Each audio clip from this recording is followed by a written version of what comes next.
प्यारे दोस्तों, यह एक ऐसी हाफिज कुरान लड़की की कहानी है जो अपने मायके ज्यादा जाया करती थी।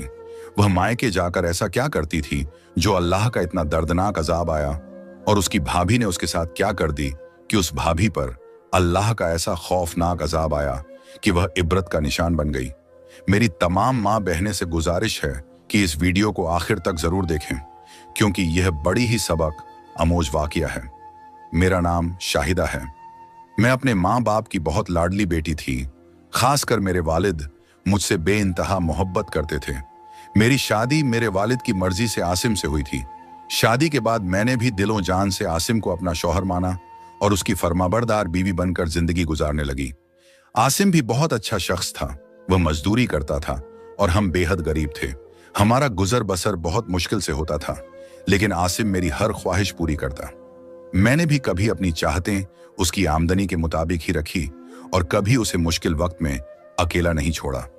2 साल बाद अल्लाह ने हमें एक प्यारी सी बेटी से नवाजा तो आसिम बहुत खुश हुआ। उसने पहली बार अपनी बेटी को उठाया तो रोने लगा और कहा, अल्लाह ने मुझे बेटी दी है तो मैं इसे बड़े नाजों से पालूंगा। बस अल्लाह से यही दुआ है कि इसके नसीब अच्छे करें। आसिम यह नहीं जानता था कि उसकी इस बेटी पर जिंदगी में कैसी कैसी कयामत टूटेगी। उसकी बात सुनकर मैं भी रो पड़ी और अपनी बच्ची को ढेर सारी दुआएं देने लगी। हमारे हालात चाहे जितने खराब थे, लेकिन इसके बावजूद मैं अपने शौहर के साथ सुकून से जिंदगी बसर कर रही थी। मेरी वालिदा का इंतकाल हो चुका था और मेरे वालिद ही मेरा मायका था। मेरा एक भाई था जो अब शादीशुदा था। जब तक मेरी अम्मी जिंदा थी, मैं हफ्ते 2 हफ्ते में मायके का चक्कर जरूर लगाती थी, लेकिन माँ के इंतकाल के बाद अब्बू अकेले रह गए थे तो मैं हफ्ते में 1-2 बार जरूर जाती और अब्बू के साथ वक्त बिताती, उनके कपड़े धोती और घर के कामों में मदद करती। लेकिन यह सब बातें मेरी भाभी को बहुत बुरी लगने लगी। उसे यह गुस्सा था कि मैं हर वक्त बच्ची को लेकर मायके क्यों चली आती हूँ। अब्बू मुझे देखकर खुश हो जाते थे, लेकिन मेरी भाभी ने धीरे धीरे मेरे भाई को हमारे खिलाफ कर दिया। अब भाई मुझे अपने घर में देखकर मोह बनाने लगा और मुझसे मिलने के बजाय जल्दी से चला जाता। एक दिन मैं भाई के घर पहुंची तो अब्बा मेरी राह देख रहे थे। मेरी भाभी घर में ही थी। मुझे देखते ही उसने मुंह फेर लिया और कमरे में चली गई। फिर किचन में जाते हुए उसने बड़बड़ाते हुए कहा, लोगों को अपने घरों में सुकून क्यों नहीं मिलता, जब देखो मुंह उठाकर चले आते हैं। उसकी यह बात मुझे बहुत बुरी लगी। कुछ देर बाद भाई घर आया तो मेरी आंखों में आंसू आ गए। मैं भाई की लाडली बहन थी और हमारा बचपन एक साथ गुजरा था। मैं उससे छोटी थी, लेकिन बचपन में जो भी चीज स्कूल से खरीदती तो भाई को दे देती थी। भाई ने मुझे रोते देखा तो पूछा, क्या हुआ, क्यों रो रही हो? क्या शाहिदा ने कुछ कहा या कोई परेशानी है? मैंने जल्दी से आंसू पोंछे और कहा, नहीं भाई, बस तुम्हारी बीवी ने मुझे देखकर मुंह फेर लिया और मुझसे एक लफ्ज भी नहीं बोला और फिर तरह तरह की बातें करती रही। मैंने आगे कहा, मैं यहां अब्बू के लिए आती हूं। अगर तुम्हारी बीवी को पसंद नहीं तो मैं अब नहीं आऊंगी। भाई ने यह सुना और खामोशी से कमरे में चला गया। उसने जब अपनी बीवी से यह बात कही तो भाभी ने शोर मचा दिया। वह लड़ने लगी और बात यहां तक पहुंची कि उसने कहा, इस घर में या तो तुम्हारी बहन रहेगी या फिर मैं। जब भी आती है घर का सुकून बर्बाद करके चली जाती है। शादीशुदा है तो अपने घर क्यों नहीं रहती? रोज अपनी बेटी को लेकर यहां चली आती है। मुफ्त की रोटियां जो मिल जाती हैं। भाभी की यह बात सुनकर मेरा वजूद पत्थर का हो गया। अब्बू ने भाभी को डांटना शुरू कर दिया और भाई भाभी और अब्बू आपस में लड़ने लगे। मेरा दम घुटने लगा और मैं खुद को इस सब का कसूरवार समझने लगी कि मेरी वजह से इनके घर में झगड़ा हुआ। मैंने हाथ जोड़कर सबसे माफी मांगी और कहा, मुझे माफ कर दीजिए, आज के बाद मैं इस घर में कदम नहीं रखूंगी। अब्बू यह सुनकर जारो कतार रोने लगे और कहने लगे, यह तुम्हारे अब्बू का घर है, तुम्हें यहां आने से कोई नहीं रोक सकता। लेकिन मैं खामोश रही और अपनी बच्ची को लेकर वापस घर चली आई। उस दिन के बाद मैंने कभी भाई के घर का रुख नहीं किया। अलबत्ता अब्बू मुझसे मिलने जरूर आ जाया करते थे। मैंने घर आकर शाहिदा को सब बता दिया तो आसिम मुझे समझाने लगे कि तुम्हारा भाई अब शादीशुदा है, उसकी अपनी जिंदगी है। आज के बाद तुम वहां नहीं जाओगी, बल्कि अगर तुम्हें अब्बू से मिलना होगा तो मैं खुद जाकर तुम्हारे अब्बू को यहां ले आया करूंगा। मैं भी खामोश हो गई, लेकिन अंदर ही अंदर यह बात तकलीफ देने लगी कि शादी के बाद मेरा भाई बदल चुका है। खैर, वक्त के साथ ये बात भी मैंने सह ली और मैं अपनी बेटी के साथ जिंदगी में आगे बढ़ने लगी। बड़ी बेटी जब 9 साल की हुई तो एक रोज शाहिदा का फोन आया। मैंने फोन कान से लगाया तो एक गैर शख्स का आवाज सुनाई दी। कहने लगे कि आसिम साहब फैक्ट्री की छत से नीचे गिर गए हैं, आप फौरन फला अस्पताल में पहुंच जाएं। ये सुनते ही मेरे पैरों तले जमीन निकल गई। मैंने फौरन अपनी बेटी को साथ लिया और रिक्शा पकड़कर अस्पताल की तरफ निकल पड़ी। दरअसल आसिम जहां मजदूरी किया करते थे वहीं मिस्त्री के साथ काम करते हुए छत से गिर गए थे। जब मैं अस्पताल पहुंची तो आसिम जिंदगी की आखिरी सांसें ले रहे थे। वह बुरी तरह जख्मी थे और उनकी पसलियां टूट चुकी थीं। मैंने यह मंजर देखा तो फूट फूट कर रोने लगी। मैं रोती हुई उनकी बेड के पास जाकर बैठ गई। क्या हालत हो चुकी थी। मेरे आसिम की डॉक्टर साफ कह चुके थे कि अब उन्हें बचाना बहुत मुश्किल है। आसिम धीरे धीरे सांस लेते हुए मेरी तरफ देखने लगे और कहने लगे, मैं जानता हूं मैं कुछ लम्हों बाद इस दुनिया में नहीं रहूंगा। लेकिन यह कहते हुए उनकी जुबान उनका साथ छोड़ चुकी थी। मैंने सर उठाकर देखा तो आसिम बिल्कुल शांत हो चुके थे। उनकी रूह परवाज कर चुकी थी। मेरी बेटी जोर जोर से चिल्लाने लगी और अपने अब्बू को हिलाते हुए कह रही थी, अब्बू उठो अब्बू। लेकिन अब्बू हमेशा के लिए सो चुके थे। मैं वह मंजर देखकर बेजान होकर वहीं गिर पड़ी और बेहोश हो गई। जब होश आया तो आसिम की मैयत को एम्बुलेंस में रखा जा चुका था। मेरी बेटी कभी मेरी तरफ दौड़ती और कभी एम्बुलेंस की तरफ भागती, अपने अब्बू को देखती। मेरा शौहर इस दुनिया से जा चुका था और उस वक्त हमारे पास ना कोई अजीज था ना कोई रिश्तेदार। सिर्फ डॉक्टर और नर्स थी जो मुझे तसल्ली देने की कोशिश कर रही थी। मैंने बड़ी मुश्किल से खुद को संभाला और बेटी के साथ घर पहुंची। मोहल्ले वालों को पहले ही खबर मिल चुकी थी कि इस घर में कोई मौत हुई है, लेकिन मेरी हिम्मत नहीं हो रही थी कि अब्बू या भाई को कॉल करके बताऊं कि आसिम अब इस दुनिया में नहीं रहे। मेरी मासूम बेटी अब भी अपने अब्बू के पास बैठी रो रही थी और बार बार उन्हें उठा रही थी, मगर वह अब हमेशा के लिए खामोश हो चुके थे। कुछ देर बाद अब्बू पहुंचे। मैंने उन्हें देखा तो और ज्यादा टूट गई और उनके सीने से लगकर फूट फूट कर रोने लगी। भैया और भाभी भी कुछ देर बाद आए। आसिम को आखिरी सफर पर ले जाया गया और मिट्टी तले दफन कर दिया गया। मेरा भाई मेरी तरफ बढ़ा और मुझे सफेद चादर उड़ा दी। यह मेरी बेवा की पहचान थी। एक वक्त था जब मैंने लाल दुपट्टा ओढ़कर आसिम के घर दुल्हन बनकर कदम रखी थी और आज उसी घर में सफेद चादर ओढ़कर बेवा बन गई थी। मुझे सब कुछ किसी बुरे ख्वाब जैसा लग रहा था।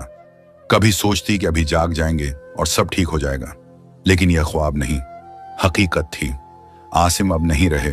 भैया और भाभी थोड़ी देर बाद वापस चले गए, मगर अब्बू मेरे पास ही रहे। उस वक्त मुझे किसी अपने का सहारा चाहिए था। जिस घर में हम रहते थे वह किराए का था। जब मेरी ईदत खत्म हुई तो एक दिन मकान मालिक आया। उसने पहले आसिम के इंतकाल का दुख जताया और फिर कहने लगा, बहन मुझे मालूम है कि तुम्हारे ऊपर मुश्किल वक्त आ गया है, लेकिन 5 महीने हो चुके हैं और तुमने अब तक किराया नहीं दिया। मैं भी मजदूर आदमी हूं और इस किराए से ही मेरा गुजारा होता है। अगर हो सके तो किराया दे दो ताकि मेरे भी हालात सुधर सके। यह सुनकर मुझे और भी फिक्र होने लगी।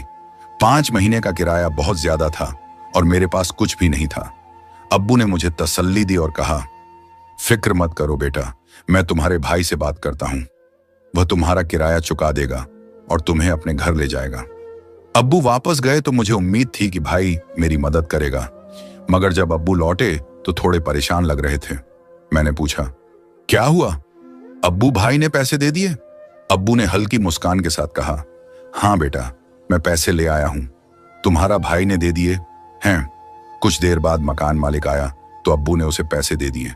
जब वह पलटे तो मैंने पूछा, अब्बू क्या भाई ने पैसे दे दिए थे? तो अब्बू की आंखों में आंसू आ गए। अब्बू बोले, वह कह रहा था कि हमारा खुद का पेट पलता नहीं है, मैं पैसे कहां से लाऊं, इसलिए मैंने मजबूर होकर अपने दोस्त से पैसे उधार ले लिए। उसे कह दिया है कि पेंशन से थोड़ा थोड़ा जमा करके उसे लौटा दूंगा। यह सुनते ही मैं रोने लगी। मुझे पता था कि भाभी भाई को इतने पैसे नहीं देने देंगी। अब्बू भी कहने लगे, बेटा अब हर महीने का किराया कैसे दिया जाएगा? चलो अब मेरे साथ मेरे घर चलो। मकान का किराया चुकाने के बाद मैंने मजबूर होकर अपना सामान पैक कर लिया। मुझे भी पता था कि अब हर महीने किराया कौन देगा। मैं अपने अब्बू के साथ मायके की दहलीज पर पहुंच गई, जो अब मायका नहीं रहा था। बल्कि मेरे भाई का घर हो चुका था। मैंने अपना और अपनी बच्ची का हाथ थामे घर में कदम रखा। मुझे देखकर भाई और भाभी चौंक गए और परेशान हो गए। सामान के साथ मुझे देखकर भाभी फौरन बोल उठी, क्या यह अब यही रहेगी? मेरे अब्बू ने फौरन जवाब दिया, भला हमारे अलावा इसका है ही कौन? आज से यह हमारे ही पास रहेगी। भाभी बड़बड़ाते हुए अपने कमरे में चली गई और भाई भी मुंह बनाकर अपने कमरे में चला गया। मेरी बच्ची बहुत मासूम थी और अब भी अपने बाप की मौत के सदमे में भी थी, इसलिए काफी चुप चुप सी रहने लगी। मैंने अपने अब्बू के कमरे में सारा सामान रख दिया और हम वहीं एक कमरे तक सीमित होकर रहने लगे। मैंने अपनी बच्ची को समझा दिया था कि अपनी मामी और मामा को तंग ना करना और अपने कजन्स के साथ कोई शरारत भी नहीं करना। मेरी बेटी समझदार थी और उसने सब कुछ समझ लिया। भाई के 2 बेटे थे। बड़ा बेटा 10वीं में और छोटा 7वीं क्लास में पढ़ता था, जबकि मेरी बेटी 4थी क्लास में थी। कुछ रोज यूं ही गुजर गए। मैं भाई और भाभी का दिल जीतने के लिए घर के सारे काम करने लगी। जो काम भाभी करने लगती मैं खुद कर देती, ताकि उन पर कोई एहसान ना लगे। बदले में वह मुझे 3 वक्त का खाना दे देते और यही मेरे लिए बहुत था। एक दिन मैं भाभी के कमरे की सफाई कर बाहर निकली तो कुछ देर बाद भाभी ने शोर मचा दिया। ड्रेसिंग टेबल पर मेरी सोने की अंगूठी रखी थी, वह कहाँ गई? मैंने जब यह सुना तो मेरा चेहरा लाल हो गया। मैं कहने लगी, भाभी मैंने तो आपकी कोई अंगूठी व पड़ी नहीं। देखी भाभी मुझे गुस्से से देखने लगी और बोली, मैंने खुद वॉशरूम जाने से पहले उतार कर रखी थी, कहीं तुमने चोरी तो नहीं कर ली? भाभी की यह बात सुनकर मेरा वजूद कांप गया। मैंने अपने कानों को हाथ लगाते हुए कहा, मैं ऐसा भला क्यों करूंगी? आपकी चीज चुरा कर मैं क्या करूंगी? तभी भाभी का बड़ा बेटा बाहर निकला और बदतमीजी से कहने लगा, मैंने अपनी आंखों से देखा था कि नूरी तुम्हारे कमरे से कोई चीज उठाकर छुपाते हुए जा रही थी। तो भाभी आग बगुला होकर मेरी बच्ची के पास आई, जो उस वक्त स्कूल की पढ़ाई कर रही थी। भाभी ने उसका बैग खोला तो उसमें से उनकी सोने की अंगूठी निकल आई। यह देखकर मेरा चेहरा जर्द पड़ गया। मेरी बच्ची हैरत में गूंगी बनी बैठी रही। उसी वक्त भाई भी घर आ गया। भाभी ने अंगूठी दिखाकर कहा, देख लो मंजूर, तुम्हारी बहन और भांजी के कारनामे। मेरी बच्ची सहम कर जारों तार रोते हुए कहने लगी, मैंने कोई चोरी नहीं की। थोड़ी देर पहले अनवर मेरे पास आया था। उसने किताब लेने के बहाने मेरा बैग चेक किया था और वहीं यह अंगूठी रखकर गया है। अनवर यह सुनते ही बिगड़ने लगा।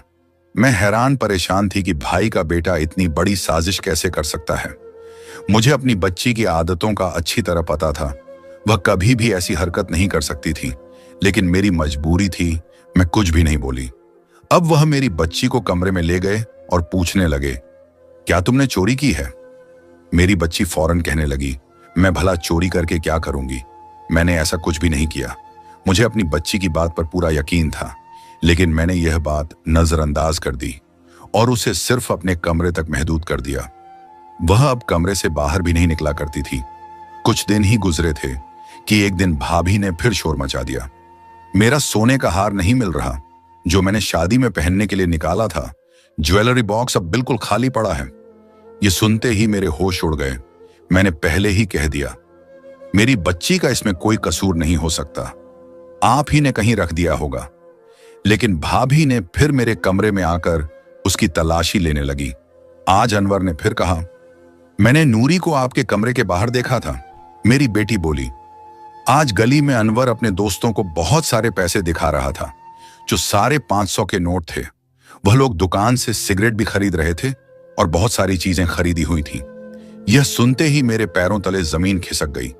भाभी हड़बड़ाकर अपने बच्चे की तरफ देखने लगी, जो मासूम चेहरा बनाए खड़ा था। मेरा भाई गुस्से से आगे बढ़ा और मेरी बच्ची को मारने लगा। कहने लगा, तेरी हिम्मत कैसे हुई जो मेरे बच्चे पर इल्जाम लगाए? तेरे आते ही इस घर में तमाशा फैल चुकी है। अपने बाप के साथ मर जाती तो अच्छा था भाई। कि यह बातें सुनकर मेरा वजूद कांप उठा। भाई को रोकने लगी, तब तक अब्बू आगे बढ़े और भाई को बच्ची से दूर करने लगे और बोले, क्यों मार रहे हो बच्ची को? जब ये कह रही है उसने ऐसा वैसा कुछ नहीं किया, तो तुम अपनी औलाद पर ध्यान दो। हो सकता है तुम्हारे बच्चों ने चोरी की हो।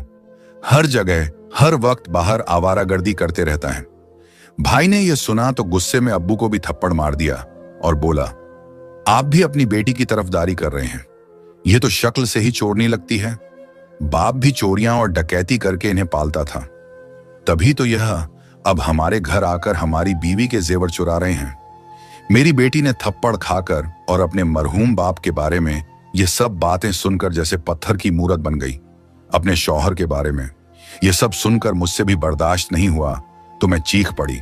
भाई के पास जाकर उसे बोलने लगी, तुम्हारी हिम्मत कैसे हुई मेरे शौहर के बारे में ऐसा कहने की?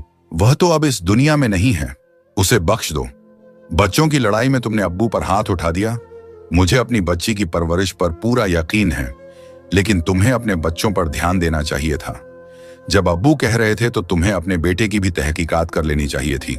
तभी भाभी ने आकर मुझे थप्पड़ मारा और बोली, हमारे टुकड़ों पर पलते हो और हमें ही बातें सुनाते हो, दफा हो जाओ हमारे घर से। मैं गुस्से में बोली, नहीं रहती आपके घर में, आपका एहसान काफी है जो अब तक हमें रखा। भाई भी गुस्से में आकर बोला, अब्बू को भी साथ लेकर दफा हो जाओ, अब और बोझ नहीं उठा सकता। खबरदार, जो तुम लोगों ने दोबारा इस घर में कदम रखा। यह कहकर भाई चला गया। अब मैं क्या करती, और बर्दाश्त करना मेरे बस से बाहर हो गया था। मैंने मजबूरी में अपना सामान पैक किया।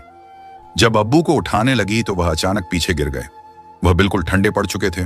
मैं घबरा गई और उन्हें डॉक्टर के पास ले गई। भाई भी मेरे साथ था, लेकिन डॉक्टर ने बताया कि अब्बू का हार्ट अटैक से इंतकाल हो चुका था। भाभी ने फौरन कहा, यह सब तुम्हारी वजह से हुआ है। मजबूरी में मैं भाई के घर 3 दिन और रुकी, क्योंकि रिश्तेदार आ जा रहे थे। जैसे ही यूं खत्म हुआ, भाई ने मुझे घर से निकाल दिया। मैं मजबूरी में अपनी बच्ची को लेकर पास की झोपड़ी की तरफ चली गई। जहां भिखारी रहते थे वहां एक बूढ़ी औरत बैठी थी। मैंने उसे अपनी पूरी कहानी सुना दी। उस औरत ने कहा, बेटी तुम मेरे साथ इस झोपड़ी में रह सकती हो, हम दोनों भीख मांगकर गुजारा कर लेंगे। वक्त इसी तरह गुजरने लगा। मैं अपनी बच्ची को लेकर उस औरत के साथ भीख मांगती रही। एक दिन हम उसी मोहल्ले से गुजरे जहां भाई का घर था। उस औरत ने कहा, चलो इस घर में चलते हैं। मैंने कहा, नहीं, यह मेरे भाई का घर है, मैं यहां नहीं जा सकती। मगर वह औरत अकेली अंदर चली गई। मेरी बच्ची भी उसके पीछे भागकर घर में चली गई। थोड़ी देर बाद मेरी बच्ची बाहर भागती हुई आई और बोली, अम्मी चलो जल्दी अंदर। उसके पीछे मेरा भाई भी बाहर आ गया और आते ही मैं कदमों में गिर पड़ा। वह रोते हुए कहने लगा, बहन मुझे माफ कर दो, मुझे सारी हकीकत पता चल चुकी है। घर की सारी चोरियां मेरा बड़ा बेटा अनवर करता था। तुम्हारे जाने के बाद उसने डकैती और चोरी भी शुरू कर दी थी। पुलिस ने उसे गिरफ्तार कर लिया है और अब वह जेल में अपनी सजा काट रहा है। तुम्हारी भाभी के जिस्म पर भी अजीब से नीले निशान पड़ने लगे हैं। डॉक्टर ने बताया कि उसे कैंसर है और वह आखिरी स्टेज पर है। वह जिंदगी की आखिरी सांसें ले रही है। उसे मौत भी नसीब नहीं हो रही। ये सब उसके की सजा है, क्योंकि वह तुम्हें झूठे इल्जाम में फंसाने में अपने बेटे का साथ दे रही थी। तो हो सके तो हमें माफ कर दो। मैंने भाई से कहा, माफी मुझसे मत मांगो, माफी अब्बू से मांगो, क्योंकि तुमने अपने बाप जैसी शख्सियत पर हाथ उठाया। तुम्हें उसी का फल मिल रहा है। तुम्हारा बेटा जेल में है और बीवी तड़प तड़प कर मर रही है। भाई मुझे भाभी के पास ले गया, जो चीख चीख कर रो रही थी। वह कहने लगी, मुझे माफ कर दो ताकि मुझे मौत नसीब हो सके, मुझे माफ कर दो ताकि मुझे कब्र नसीब हो सके। उसकी हालत देखकर मेरी रूह कांप गई।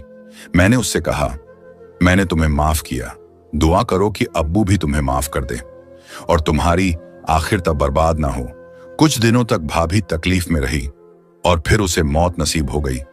भाई ने उसकी तदफीन कर दी। अब भाई और मैं अपनी बच्ची के साथ उसी घर में अकेले रहते हैं।